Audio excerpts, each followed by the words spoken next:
Try and spot the color that's different. It's this one. Pretty easy, right? But in the early 2000s, the Himba people of Namibia couldn't spot it. Now, identify the color that's different from the rest. To you, they all might look the same.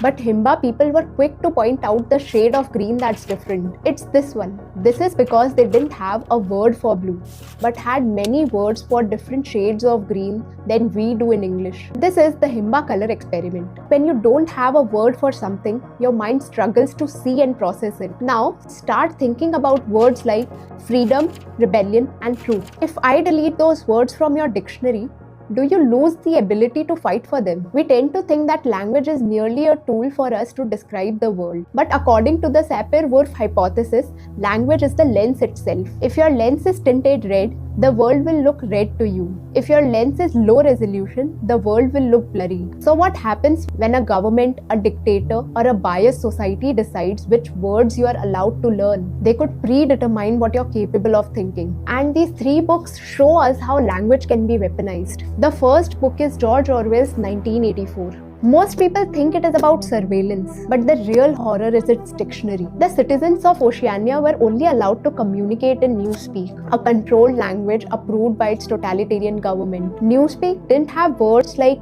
morality, honor, or justice. In fact, it only had the word good to describe all the positive things. Orwell planted the seed of a terrifying idea. If you remove the vocabulary for dissent, you make dissent impossible. Then our second book, The Book Thief, is about twisting words to manipulate us. It is set in Nazi Germany and reminds us that Hitler didn't take over the nation with magic. He did it by replacing words like human with vermin and murder with cleansing. He framed the narrative so effectively that millions of people believed that hatred was actually self-defense. The protagonist, Liesl, steals books, learns to read, and as her vocabulary grows, her ability to see through the propaganda also grows. It shows us that words are a double-edged sword. There is a third way that language shapes us. It's about the words that are simply left out. The Dictionary of Lost Words is a fictional retelling of a true story, the creation of the Oxford English Dictionary. It was created by white men who decided which words were official. The book follows a girl